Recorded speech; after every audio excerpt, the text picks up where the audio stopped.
You are listening to the Shopify Solutions Podcast, a podcast for Shopify store owners that brings you concrete examples on how to build and grow your e-commerce business. My name is Scott Austin, and I have an e-commerce agency named Jade Puma. In this podcast, I'll share my e-commerce insights and best practices with you. Hey folks, Scott Austin here. Today I'm going to open this podcast episode a little differently, and that is by reading a review that the podcast recently got from Dan. Here's what Dan has to say about the podcast. The Shopify Solutions Podcast is simply the best of its kind. On my perspective, I own an online shop, thegamesteward.com, and I've listened to a lot of industry podcasts looking for valuable insights for making my business successful. I have not, at least to date, ever engaged Scott's services. Every episode of the Shopify Solutions Podcast contains not just one, but multiple valuable insights into creating a successful online shop. The episodes are also wonderfully free of jargon and opaque self-promotion. Scott Austin lets his demonstrable expertise and valuable insights speak to what he can do for you. That is the perfect calling card to those who can recognize its value. If any other Shopify service agencies or would-be industry podcasters are reading this, listen carefully to what Scott Austin has done here. So 2 things here. First, thank you, Dan, for your very kind words. They are very much appreciated. Second, if you have not left a review of the podcast, please do wherever you get your podcast from.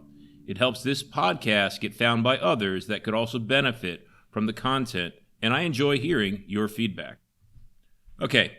On to our topic this week, and that is Google Search Console. I'll walk you through getting it set up and how to use it to troubleshoot your site. Google Search Console is a free tool provided by Google to help you get the most from Google SEO. This service has existed for quite a while but used to be called Webmaster Tools.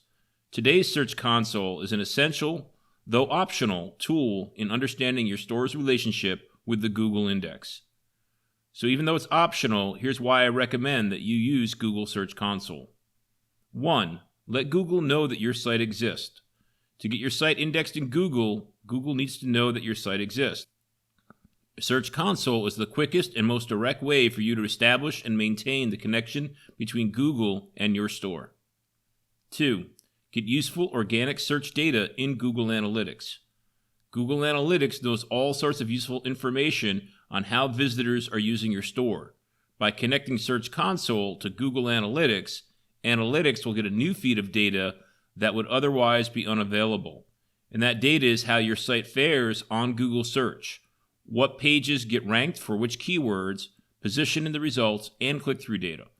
All this helps make you much smarter in your SEO efforts. 3. Ensuring that your site is optimized for Google organic search.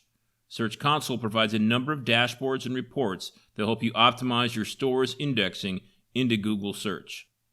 4. Getting notified when there are new issues on your site that can affect SEO. Search Console will proactively message you when new issues arise so you can take action on resolving them. As with anything, there's a setup process for Search Console. It doesn't take a ton of work, but each of the steps needs to be done correctly to ensure your store gets the most out of SEO. Here's how to get set up for a Shopify store. 1. To get started, you'll need to create an account. For whatever reason, Google requires a separate account setup process for Search Console, Google Analytics, and AdWords.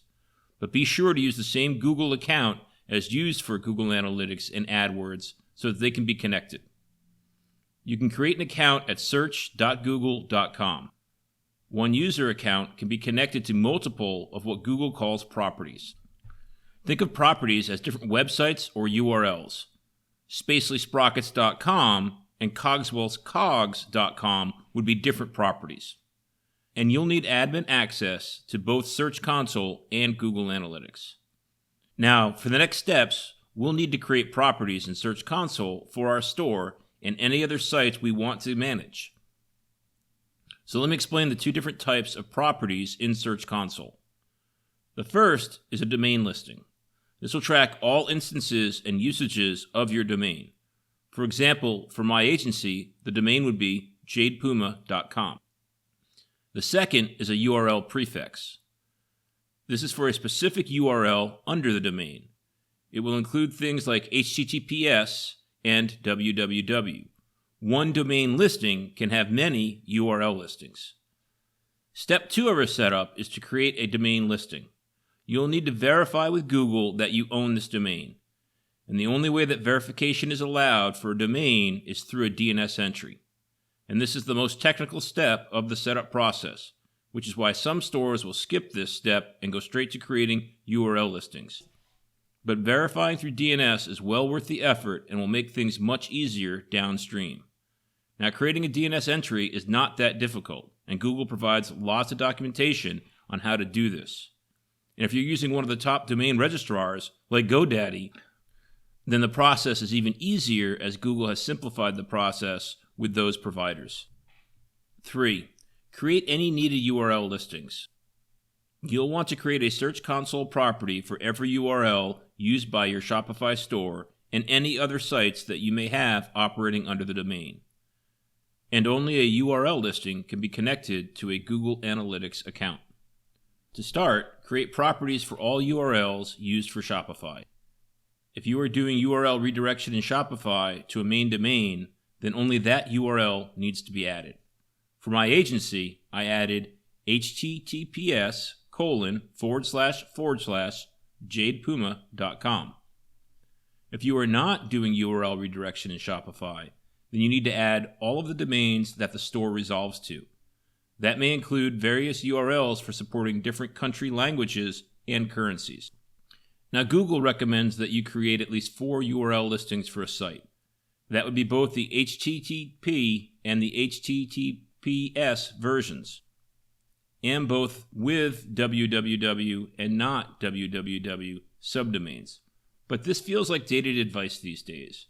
I recommend that you just add the actual URLs that your store is resolving to. Then, add any URLs under your domain for non-Shopify sites for things like blogs, forums, and other services. Many Shopify stores don't operate anything under their domain outside of their Shopify store, so they'll be able to skip this step. 4. Submit your store's sitemap.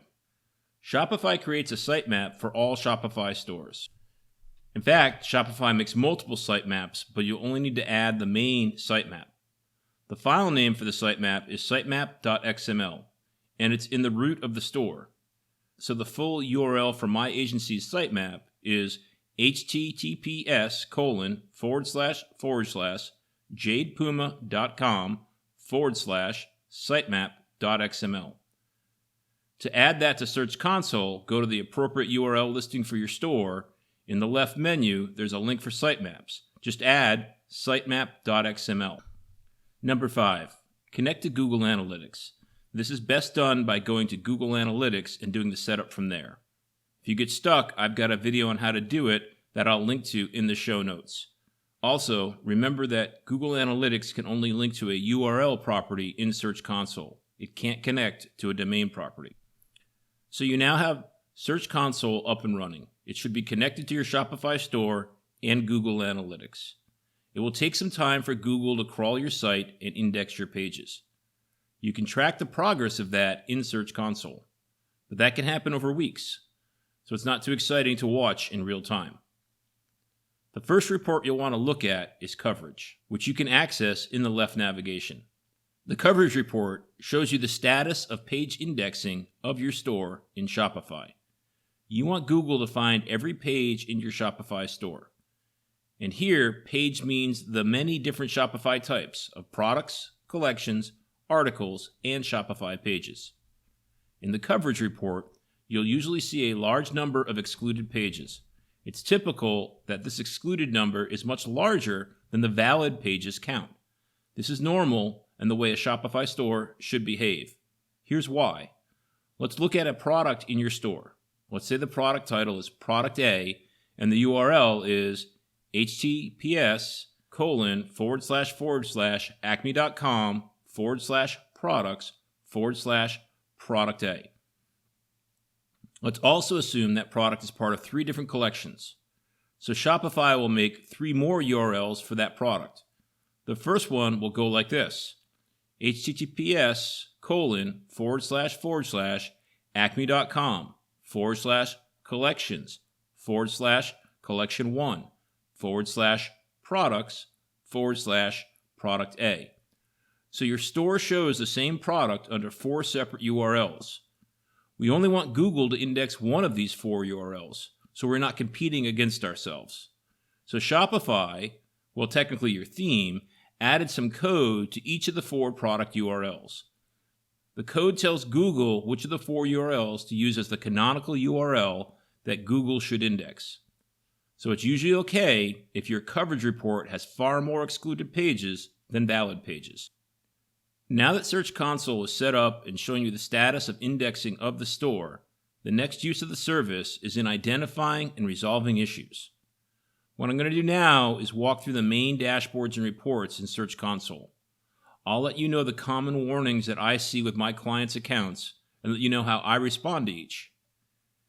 Now, as you've heard me say repeatedly, I only use the Turbo and Flex themes by Out of the Sandbox. And both of those themes have really good structured data, which is what Google is looking for when indexing. So if you're using a lower quality theme, you may have a completely different set of warnings that you're receiving through Search Console. Warnings come in 2 different classes: errors, which get shown in red, and valid with warnings, which get shown as yellow. In general, yellow warnings don't need to be resolved, while red errors do. But that's just a general guide. Here are some common errors for the coverage report. 1. Submitted URL not found, 404. Go ahead and check this using the console's tools, but it's usually not much of a problem. The cause is usually that a page gets removed from the store and that Google sees that. But Google's most recent read of the sitemap still includes a reference to that page that will go away the next time Google reads the sitemap. Google may only reread the sitemap every few weeks. Waiting on this error usually allows it to go away. 2. Submitted URL has crawl issue. This is a very generic error message. You'll need to troubleshoot the issue to determine its cause. 3. Submitted URL seems to be a soft 404.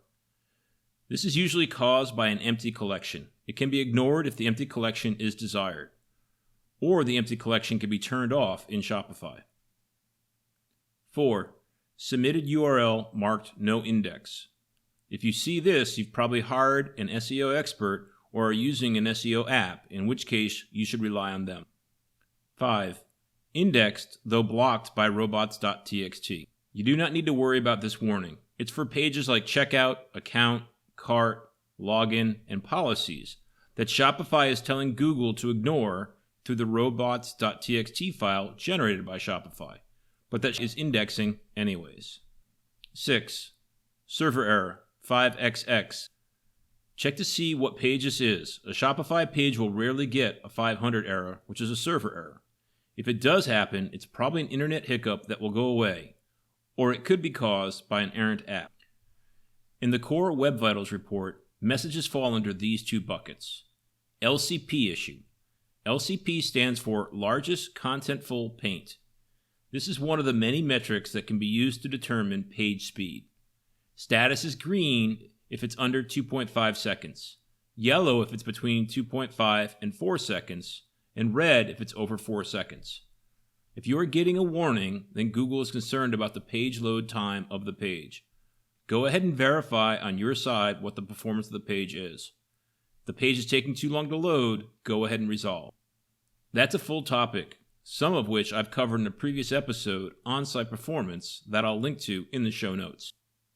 2. CLS issue. CLS issue stands for Cumulative Layout Shift. This measures if the page renders in bulky fashion where the elements of the page move a great deal as other elements are loaded, making for a confusing customer experience. This will happen more if your store is using a lot of JavaScript to change the page once the HTML and CSS has loaded. One common cause I've seen for this is auto-loading or infinite scroll collection pages that show more products as the page loads. In the mobile usability report, I usually see these error types. 1. Text too small to read. 2. Clickable elements too close together. And 3. Content wider than screen. And when I see them, I usually see them together. The typical cause is some CSS on the page that is forcing an object's width to be greater than the width of the screen, usually on the mobile phone. This can happen on images, videos, tables, and other HTML elements. In the products report is where you'll get the most warnings that you can ignore. Warnings typically fall into one of these buckets. 1. A warning about a missing field that doesn't exist in Shopify. For example, the warning could say, missing field, price valid until. And that's because Google allows for a price valid until data, but the Shopify product data does not include that. So that warning can be completely ignored. 2. A warning about a missing field that you are not using. For example, the warning could say, missing field, SKU. Now, Shopify allows for a product to have a SKU, but if you're not using SKUs, then it won't apply to you. So with these warnings, you can ignore them if you're not using the data, but you should look into the issue when you are using that data type. 3. And the last issue I commonly see with products is if the structured data provided about the product isn't appropriately associated with the structured data provided by a reviews app. It's usually a relatively easy fix of ensuring that the product and review structured data HTML are both in a common parent div on the product page. In the unparsable structured data report, the most common error type that I'll see is parsing error, missing comma or curly bracket. This typically means that something has gone wrong with the theme's structured data code or an app is serving malformed structured data. This issue will need someone who is technical and comfortable with HTML and CSS to troubleshoot and resolve. So that's an overview of how to get Search Console set up and the basics of how to use it. There's a lot more depth to the tool than I've covered. If you are an SEO expert, then you probably already know all about what Search Console can do for you. But here's my advice if you are a small Shopify store. Think 1 to 5 people. Don't spend too much time digging into Search Console. Definitely get it set up and connected to your store and Google Analytics. Then, once it's set up, let it do its thing. Only engage with it if you are getting warnings or errors. And remember, not every one of them needs to be resolved. Some warnings are just that, warnings. Thanks for listening. You've been listening to the Shopify Solutions Podcast with Scott Austin. This podcast is brought to you by Jade Puma, a full-service agency focused on Shopify. If you like what you heard, please leave a review and subscribe on iTunes or wherever you get your podcast. If you have a question or comment, please send an email to scott@jadepuma.com.